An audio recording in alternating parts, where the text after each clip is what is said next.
नमस्कार, आप देख रहे हैं डिजियाना न्यूज। मैं हूं आपके साथ रोशनी शर्मा। पिछले 24 घंटे के दौरान मध्य प्रदेश के कई हिस्सों में न्यूनतम तापमान में 2 से 3 डिग्री सेल्सियस की गिरावट दर्ज की गई है। प्रदेश में ठंड का कहर दिखने लगा है और इसका असर प्रदेश के कई जिलों में दिखाई दे रहा है, जिसके चलते पारा धीरे धीरे गिरने लगा है। आपको बता दें कि राज्य के कई हिस्सों में कड़ाके की ठंड पड़ना शुरू हो चुकी है। इसी के साथ ही मध्य प्रदेश में कोहरे की भी शुरुआत हो चुकी है।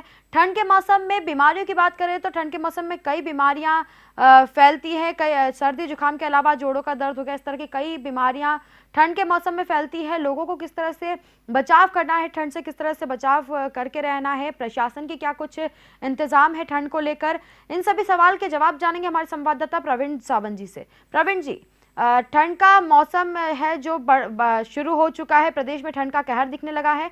आगामी दिनों में हम बात करें या अब हाल फिलहाल की बात करें पिछले कुछ दिनों की, तो क्या कुछ तापमान में उतार चढ़ाव जो है देखने को मिला? आगामी दिनों में किस तरह का तापमान देखा जा सकता है?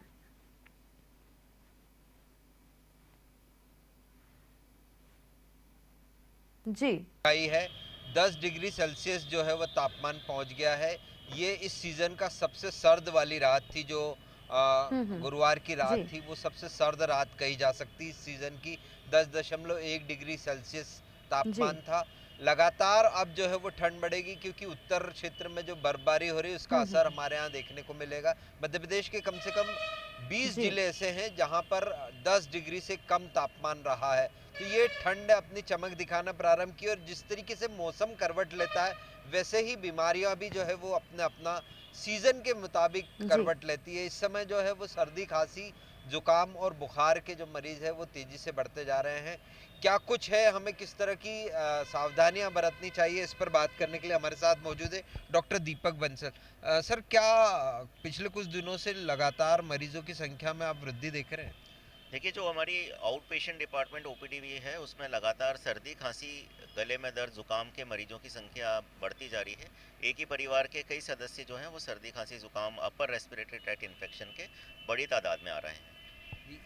ये सीजन ही ऐसा रहता है, या कोरोना के बाद का इफेक्ट ऐसा है कि जिसके कारण मरीजों की संख्या इस समय बढ़ी हुई है? देखिए, सीज़न जितना रहता है हर साल ठंड के सीज़न में, उससे थोड़ी अधिक मात्रा में हमारे पास सर्दी, खांसी, जुकाम के मरीज़ आ रहे हैं, जिसके दो कारण हैं। पहला कारण तो ये है कि अभी सभी लोगों ने मास्क लगाना बंद कर दिया है। जो पिछले 2 ढाई साल से लगातार लोग मास्क लगा रहे थे, तो अचानक से मास्क हटाने की वजह से भी उनमें अपर रेस्पिरेटरी ट्रैक्ट इन्फेक्शन की संभावनाएं बढ़ गई हैं। और दूसरा, ये जो इन्फ्लुएंजा या फ्लू वायरस जो रहता है, ये हर तीसरे साल में अपना एंटीजेनिक स्ट्रक्चर चेंज करके ज़्यादा बड़े रूप में हमारे सामने प्रकट होता है। तो पिछले 2-3 साल के अंदर कभी इसका बहुत ज़्यादा प्रभाव हमें नहीं देखने को मिला। मे बी शायद कोरोना की वजह से, जो मास्क लग रहे थे उसकी वजह से। लेकिन अभी इसका कहीं ना कहीं कोई एंटीजेनिक शिफ्ट या ड्रिफ्ट हुआ है, जिसकी वजह से वो हमारे रोग प्रतिरोधक क्षमता को धोखा देकर हमारे शरीर में प्रवेश कर रहा है। और इन्फ्लुएंजा की वजह से अभी सर्दी, खांसी, जुकाम, बुखार के मरीज बड़ी संख्या में मिल रहे हैं। सर, क्या ये इन्फ्लुएंजा के कारण ऐसा भी हो रहा है कि जो सर्दी खांसी के मरीज सामान्य दवाइयों से ठीक हो जाते थे, उनको अब थोड़ा सा और अलग ट्रीटमेंट देने की आवश्यकता पड़ रही है? देखिए, जो इन्फ्लुएंजा बी रहता है वो एक कॉमन फ्लू रहता है जिसकी इम्यूनिटी हमें बचपन से है। अगर वो होता है तो वो नॉर्मल सर्दी, खांसी, जुकाम की दवाई से ठीक हो जाता है। लेकिन इन्फ्लुएंजा ए जो रहता है, जिसके मरीज अभी हमें मिल रहे हैं, वो नॉर्मल सर्दी, खांसी, जुकाम की दवाई से नहीं ठीक होता है। और अगर होता भी है तो सोता ही होता है, लेकिन उसको ठीक होने में हफ्ता 10 दिन का समय लगता है। इसलिए नॉर्मल सर्दी, खांसी, जुकाम की जो दवाइयाँ रहती है उससे मरीज नहीं ठीक हो रहे हैं, और 10 से 15 दिन तक उनमें जो लक्षण है वो परसिस्ट कर रहे हैं। सर, हमने देखा कि एक स्टडी भी आई है कि एंटीबायोटिक्स का असर कम होता नज़र आ रहा है। कुछ अस्पतालों में, जहां हमारा भी अस्पताल, एमवाय अस्पताल भी शामिल है, यहाँ पर भी इस तरह के जो टेस्ट हुए हैं उनमें ये है कि एंटीबायोटिक्स कुछ इस पर कुछ एंटीबायोटिक्स काम नहीं कर रही। ये जो सर्दी, खांसी, जुकाम और बुखार के जो मरीज़ मिल रहे हैं उनको भी एंटीबायोटिक देकर ही ठीक किया जा सकता है। तो ऐसे में क्या यही कारण है कि जो उनको लंबे समय तक इलाज लेना पड़ रहा है? देखिए, जो एंटीबायोटिक रेजिस्टेंस है, जो भी स्टडीज़ में मिल रहा है, वो मैक्सिमम जो है वो आईसीयू जो बग्स जो रहते हैं, जो वेंटिलेटर एसोसिएटेड निमोनिया रहते हैं, उसके अंदर मल्टी ड्रग रेजिस्टेंट बैक्टीरियाज मिल रहे हैं। लेकिन जो हमारे नॉर्मल सर्दी खांसी जुकाम बुखार के मरीज होते हैं, उनके अंदर ये एंटीबायोटिक रेजिस्टेंस का बहुत फ़र्क नहीं पड़ता है, क्योंकि वैसे भी ये मूलतः टू बिगिन विद वायरल बीमारी रहती है।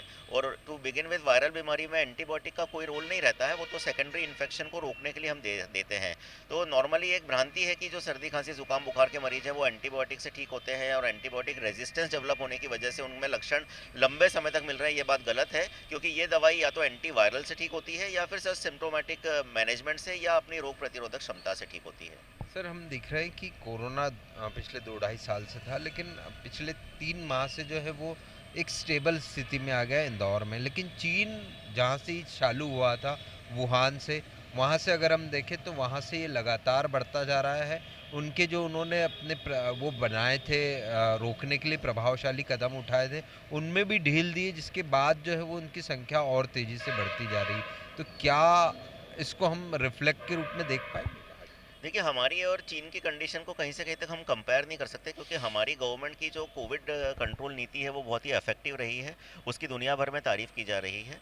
और हमारी जो वैक्सीन है जो हमारे देश में बनी हो, या हमारे देश में जिन वैक्सीन्स को परमिशन दी गई हैं, वो काफ़ी इफेक्टिव और एफिशिएंट वैक्सीन साबित हुई हैं।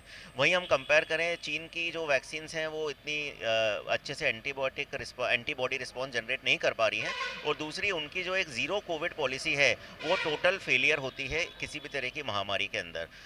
कोविड या कोई भी महामारी का जो फर्स्ट वेव रहता है, उसके अंदर एक ज़रूर ज़ीरो कोविड पॉलिसी टाइप की पॉलिसी हमें फॉलो करनी चाहिए। लेकिन जब subsequent second, third, fourth waves आती है, जब एक्चुअली बीमारी एंडेमिक हो जाती है, तो उसके अंदर ये जो ज़ीरो कोविड पॉलिसी उन लोगों ने अपना रखी है, उसकी वजह से उनकी रोग प्रतिरोधक क्षमता नहीं डेवलप हो पा रही है, और इसीलिए वहाँ पर जो है स्पॉट्स में बार बार केसेस आते हैं, वो लोग शटडाउन करते हैं, लॉकडाउन करते हैं। पर लॉकडाउन उसका उपाय नहीं है, वो तो सिर्फ फर्स्ट या इनिशियल सेकंड वेव के लिए था, अब उसका कोई रोल नहीं है। तो कहीं ना कहीं उनकी जो गवर्नमेंट है, या जो उनकी एडमिनिस्ट्रेटिव पॉलिसीज़ हैं, उनकी वजह से वो लोग सफ़र कर रहे हैं। यानी कि वहाँ के कोरोना का यहाँ देश में कोई असर नहीं। देखिए, हम ऐसा टेकन टू बी ग्रांटेड नहीं ले सकते कि वहाँ पर एकदम गलत था तो हमारे यहाँ कुछ नहीं होगा, हमें बिल्कुल सावधान रहना चाहिए।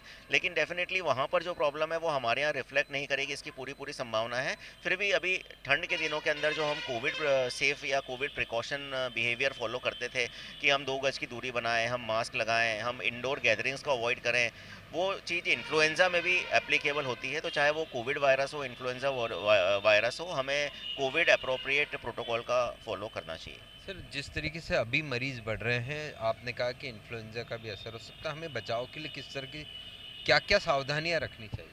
देखिए, सबसे पहले तो मैं सभी से आग्रह करूंगा कि इन्फ्लुएंजा की जो वैक्सीन है वो सन 1918 से, जब से वो स्पेनिश फ्लू का एक डेडली एपिडेमिक आया था, तब से वो वैक्सीन है हमारे पास, जो बहुत ही इफेक्टिव वैक्सीन है। तो जो भी ले सकते हैं उन्हें इन्फ्लुएंजा वैक्सीन साल में एक बार ले लेनी चाहिए। अभी भी जो है वो इजीली अवेलेबल है मार्केट में, हमें लेना चाहिए, नंबर 1। नंबर 2, जैसे मैंने बोला, जो कोविड अप्रोप्रिएट प्रोटोकॉल्स या बिहेवियर रहते हैं, कि हमें इंडोर गैदरिंग्स अवॉइड करनी है, 2 गज की दूरी रखनी है, और मास्क लगा के रखना है, हैंड वॉशिंग करते रहना है, उसका फॉलो हमें अभी इस ठंड के सीज़न में करना चाहिए, ताकि हम बार बार होने वाले सर्दी खांसी जुकाम बुखार से बचें, खुद भी बचें, अपने परिवार को भी बचाएं, अपने समाज को भी बचाएं, अपने देश को भी बचाएं। सर कई बार ऐसा होता है कि जैसे मान लीजिए मुझे सर्दी खांसी है, जुकाम है, मैं किसी मेडिकल स्टोर पर जाता हूँ और वहाँ से दवाइयाँ ले लेता हूँ, और कई बार दवाइयाँ कारगर साबित होती है, ठीक भी हो जाता है, तो ये रूटीन प्रोसेस में आ जाता है मेरे। तो क्या ये सही है? देखिए, over the counter sale of medicine जो हमारे देश में सभी जगह मेडिकल स्टोर्स पे दी जाती है, हम उसके खिलाफ नहीं हैं। हमारा सिर्फ ये निवेदन है कि एंटीबायोटिक और स्टेरॉइड ये डॉक्टर के परामर्श से ही लिए जाने चाहिए। हम नहीं कह रहे कि हर सर्दी खांसी जुकाम का मरीज पहले दिन ही अपने डॉक्टर के पास जाए। वो अगर अपने मेडिकल स्टोर से खरीद के कोई एंटी इन्फ्लेमेटरी या एंटी एलर्जिक दवाइयाँ ले रहा है, या कफ सिरप ले रहा है, जिसमें कोई बहुत ज़्यादा कॉम्बिनेशन ऑफ मेडिसिन नहीं है, उसको अगर उन दवाइयों की एलर्जी नहीं है, तो हम उसके लिए बिल्कुल भी ऑपोजिशन में नहीं है। लेकिन हम केमिस्ट लोगों से और पब्लिक से यही निवेदन करते हैं कि एंटीबायोटिक्स और स्टीरॉइड्स बिना डॉक्टर के प्रिस्क्रिप्शन के न लें। सर अभी तो 10 डिग्री है, आने वाले समय में मौसम विभाग के अनुसार जिस तरीके से ये और सर्द होने वाला है, तो ऐसे में क्या मरीजों की संख्या और बढ़ेगी? देखिए, मैं इस बात से नहीं सहमत हूँ कि अगर ठंड बढ़ी तो मरीजों की संख्या बढ़ेगी, क्योंकि मरीजों की संख्या बढ़ती है बदलते मौसम में। जब दिन और रात के तापमान में अंतर रहता है, जब दिन और रात के तापमान में 15 डिग्री से ज़्यादा का अंतर है, तो सर्दी खांसी के मरीज ज़्यादा संख्या में मिलते हैं। वहीं अगर दिन और रात में दोनों में अगर अच्छी खासी ठंड है, तो हमें मरीजों की संख्या कम मिलती है, क्योंकि कहीं न कहीं गैदरिंग्स भी कम हो जाती है, लोग भी ज़्यादा सावधानी बरतने लग जाते हैं। और ये जो बदलता तापमान या बदलता मौसम होता है, उसके अंदर हमारी सांस की नलियों में बहुत ज़्यादा सूजन और सिकुड़न आती है, कंजेशन होता है, जिसकी वजह से बैक्टीरिया और वायरस उस एटमॉस्फेयर में ज़्यादा प्रोलिफरेट करते हैं। तो ये वाला जो सीज़न है, जिसमें अभी गर्मी, दिन में गर्मी, रात में सर्दी, वो हमारे लिए ज़्यादा नुकसानदायक है बनिस्बत इसके कि दिन में भी ठंडी, रात में भी ठंडी। लेकिन कहा जाता है कि सर्दी का मौसम सबसे हेल्दी मौसम है। डॉक्टर्स के पास भी जो घूमने फिरने के लिए समय होता है तो वो सर्दी का ही होता है, क्योंकि उस दौरान मरीज कम होता है। ऐसा नहीं है कि इस दौरान मरीज़ कम होते हैं, मरीज़ तो अपनी एक संख्या में आजकल हमेशा ही रहते हैं। और सर्दी के मौसम में डेफ़िनेटली किसी भी बीमारी के मरीज़ ज़्यादा रहते हैं, चाहे वो हार्ट प्रॉब्लम हो, चाहे वो फेफड़े के निमोनिया की प्रॉब्लम हो, या किसी भी तरह के हो। सिर्फ पेट रोग भी मरीज़ थोड़े से कम हो जाते हैं ठंड में। और ये बात सही है कि सर्दी का मौसम एक हेल्दी सीज़न होता है। वो इसलिए होता है क्योंकि इसके अंदर एक तो फूड बॉर्न डिजीज़ेज़ कम होती हैं, दूसरा इस सीज़न में हम ज़्यादा अच्छे से व्यायाम कर पाते हैं, क्योंकि हमारे इधर गर्मी ज़्यादा होती है, ठंड तो फिर भी इतनी ज़्यादा नहीं होती है। तो ठंड के सीज़न का लाभ उठाकर हमें नियमित रूप से रनिंग, जॉगिंग, व्यायाम हमें करना चाहिए और संतुलित आहार लेना चाहिए। ऐसा नहीं है कि ठंड के सीज़न में हम बहुत ज़्यादा कॉफ़ी चाय पी लें, या हम बहुत ज़्यादा गज्जक खा लें, या हम बहुत ज़्यादा घी के लड्डू खा लें। हमें एक नॉर्मल जो हेल्दी डाइट रहती है ठंड के सीज़न में, वो फॉलो करना चाहिए और नियमित व्यायाम करके इस सीज़न का हमें पूरा लाभ उठाना चाहिए। Definitely it's a healthy season. लेकिन गजक और इसको लेकर तो लोगों में बड़ा वो है कि तिल और गुड़ जो है वो ठंड में और ज़्यादा शरीर को इम्यूनिटी देता है। ये बात सही है कि तिल और गुड़ हमें इम्यूनिटी देता है, लेकिन कहीं न कहीं इनको बनाने के प्रोसेस के अंदर काफ़ी अधिक कैलोरीज़ का इस्तेमाल किया जाता है और एक्स्ट्रा कैलोरी बर्डन हमारे शरीर में चला जाता है, जिसका हमें उतना आभास नहीं होता है ठंड के सीज़न में। तो इसलिए हमें हमारी कैलोरीज़ कैलकुलेट करके लेनी है। आप खाएँ, तिल और गुड़ बिल्कुल खाएँ, हम भी उसके फ़ेवर में हैं कि आपको खाना चाहिए, लेकिन अपनी कैलोरी इंटेक का डेफ़िनेटली ध्यान में रखकर खाएँ कि जितनी आप कैलोरी ले रहे हैं, उससे ज़्यादा आप बर्न कर रहे हैं।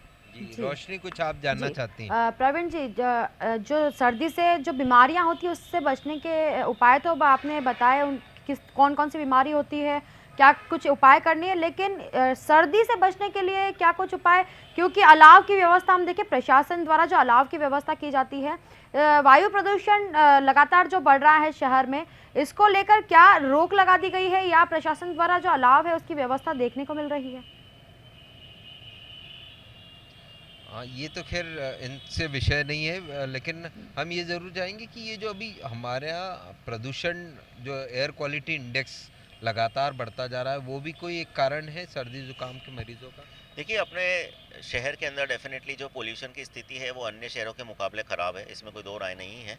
और पॉल्यूशन की वजह से श्वास से संबंधित बीमारियों के मरीज़ बढ़े हैं, स्पेशली जो एलर्जी से संबंधित बीमारी रहती है, जैसे अस्थमा टाइप की जो बीमारियां रहती हैं, उसमें भी जो लक्षण है वो सर्दी, खांसी, ज़ुकाम, बुखार ही होता है। और इसके अंदर अगर इन एलर्जी की वजह से अगर कंजेशन होता है, तो उसके ऊपर बैक्टीरिया और वायरस ज़्यादा अच्छे से प्रोलिफरेट करते हैं। तो डेफ़िनेटली पॉल्यूशन की वजह से सर्दी, खांसी, ज़ुकाम के मरीजों की संख्या बढ़ जाती है और हमें पॉल्यूशन से संबंधित ध्यान रखना चाहिए, जैसा कि सभी मीडिया में आह्वान किया जा रहा है कि हमें हमारे ट्रैफिक को लेकर सुधार करना चाहिए, वाहनों का नियमित रूप से पॉल्यूशन चेकअप कराना चाहिए। तो वो हम डेफिनेटली करें, ताकि हमारा जो शहर जो सबसे स्वच्छ शहर माना जाता है, वही एक सबसे यातायात और पॉल्यूशन के मामले में भी सबसे प्रवीण अच्छा जी, माना जाए। सर, इस ठंड के सीज़न में आप हमारे दर्शकों को क्या टिप्स देंगे हेल्दी रहने के लिए? देखिए, सबसे पहले तो कोविड अप्रोप्रिएट प्रोटोकॉल से हम बिहेवियर का पालन करें, नियमित रूप से मास्क का इस्तेमाल करें, इंडोर गैदरिंग्स को अवॉइड करें, 2 गज की दूरी बना के रखें, इन्फ्लुएंजा वैक्सीन लें। और अगर कोई भी सर्दी खांसी जो आपको लगे कि 3-4 दिन से अधिक परसिस्ट कर रही है, तो अपने नज़दीकी डॉक्टर प्रवीण या जी, फैमिली फिजिशियन का परामर्श लें। और जो भी फैमिली में सबसे पहले जिसको सर्दी खांसी हो रही है, वो अपने आप को आइसोलेट करें, वो अपनी पब्लिक गैदरिंग्स और सोशल गैदरिंग्स से दूर रहे और मास्क लगा के, जैसे हम कोविड में आइसोलेट होते थे, एटलीस्ट 3 दिन के लिए उसको आइसोलेशन में जाना चाहिए, जब तक कि उसका फीवर सेटल ना हो जाए। जी जी, रोशनी कुछ प्रवीण जी, जानना सर्दी के जी। मौसम में पानी का जो इंटेक है काफ़ी कम हो जाता है लोगों का सर्दी के कारण। इससे लेकर काफ़ी कुछ बीमारियां, काफ़ी कुछ परेशानी शरीर में होने लगती है। पानी के जो बहाव है, पानी की मात्रा जो शरीर में कम हो जाती है, इसको लेकर क्या कुछ लोगों को आप संदेश देना चाहेंगे, क्योंकि लोगों का पानी का इंटेक ही सर्दी में कम हो जाता है, और इससे पथरी के मरीज़ हैं उनको काफ़ी ज़्यादा दिक्कतें होने लगती हैं। जी। सर, रोशनी जानना चाहती कि सर्दी के मौसम में प्यास कम लगती, पानी का इंटेक कम होता है हमारे शरीर, ये नुकसानदायक है कुछ और मरीजों के लिए भी देखिए, आपने बहुत ही अच्छा प्रश्न उठाया है, क्योंकि सर्दी के मौसम के अंदर हमारा वाटर इंटेक कम हो जाता है, जबकि एक्चुअल में हमारे शरीर को वाटर इंटेक की ज़रूरत रहती है। तो हम एक लक्ष्य निर्धारित कर लें और हम एटलीस्ट हर 2 घंटे में कोई ना कोई लिक्विड का इंटेक करें। लिक्विड ज़रूरी नहीं कि कोई चाय कॉफ़ी हो, वो नॉर्मल पानी या नारियल पानी या किसी भी तरह का कोई इलेक्ट्रोलाइट से भरा हुआ ड्रिंक वो हो सकता है। तो हमें नियमित रूप से हर 2 घंटे में अपने आप को हाइड्रेट करते रहना चाहिए। और ठंड के सीज़न के अंदर कई बार न चाहते हुए अपनी जानकारी के अभाव में भी मरीज़ डिहाइड्रेशन में चले जाते हैं। तो बिल्कुल जी। रोशनी, जिस तरीके से डॉक्टर दीपक बंसल ने जानकारी दी है कि ठंड के मौसम में सर्दी खांसी के जो मरीज बढ़ रहे हैं उनका इन्फ्लुएंजा भी एक कारण हो सकता है। उनसे बचने के लिए हमने जिस तरीके से पिछले 2.5 साल में कोविड बिहेवियर्स को अपनाया है, अप्रोप्रिएट बिहेवियर्स को, वो उसका अगर हम पालन करेंगे, उनको अपनाएंगे तो हो सकता है सर्दी खांसी के मरीज जो है वो कम होंगे। हेल्दी सीजन है, लेकिन इसका ये मतलब नहीं कि अत्यधिक डाइट ली जाए जिसके कारण बाद में हमें परेशानी हो। वाटर इनटेक हमें हमेशा बनाए रखना है, क्योंकि जी। शरीर को पानी की आवश्यकता हमेशा रहती है। ठंड के दौरान हम ये ना सोचें कि हमारे शरीर को कम पानी की आवश्यकता है। जितने पानी की आवश्यकता है उसका पानी का इनटेक ज़रूर जी। लेते रहे, ताकि आप पूरे समय हेल्दी जी। बने रहें। प्रवीण जी, इस पूरे विषय पर चर्चा के लिए आपका बहुत बहुत धन्यवाद। तो ये थे हमारे संवाददाता प्रवीण सावंत जी, जिन्होंने बताया कि मध्य प्रदेश मौसम विभाग की अगर हम माने तो अगले 2 से 3 दिनों में प्रदेश में कड़ाके की ठंड पड़ने के आसार हैं। फिलहाल प्रदेश के अधिकतर जिलों में मौसम शुष्क बना हुआ है। न्यूनतम तापमान 12 डिग्री सेल्सियस 10 डिग्री सेल्सियस तक दर्ज किया गया है। इंदौर की बात करें तो सोमवार को 10 डिग्री सेल्सियस तापमान रहा, रात का पारा 10 डिग्री सेल्सियस रहा, जबकि अधिकतम तापमान 26 डिग्री सेल्सियस तक पहुंचा है। इसके अलावा हम बात करें मौसमी बीमारियों की, सर्दी में पनपने वाली बीमारियों की, तो सर्दी में सर्दी खांसी बुखार बदन दर्द जैसी कई बीमारियां हैं जो बढ़ती नजर आ रही है, बढ़ जाती है हर साल सर्दियों में। इसके अलावा सर्दी के मौसम में प्यास कम लगती है, पानी का इंटेक शरीर में कम हो जाता है। इसका उपाय करने के लिए डॉक्टर दीपक बंसल ने हमें कहा है, जो जानकारी दी है कि पानी का इंटेक कम ना होने दें, कोई ना कोई इंटेक लिक्विड इंटेक लेते रहें, जिससे काफ़ी तरह की बीमारियों से बचा जा सकता है। प्रशासन की हम बात करें तो प्रशासन द्वारा सारे इंतजाम किए गए हैं। रेन बसेरे की हम बात करें तो लोगों के लिए रेन बसेरे का भी इंतजाम किया गया है। लोगों को सर्दी में होने वाली बीमारियों से अपने आप को बचा के रखना है। घरेलू उपाय काफ़ी सारे करके लोग अपने आप को बचा सकते हैं और सर्दी में होने वाली बीमारियों से बचा जा सकता है। फिलहाल यहाँ लेंगे एक छोटा सा ब्रेक, जल्द हाजिर होंगे। आप देखते रहिए डिजियाना न्यूज़।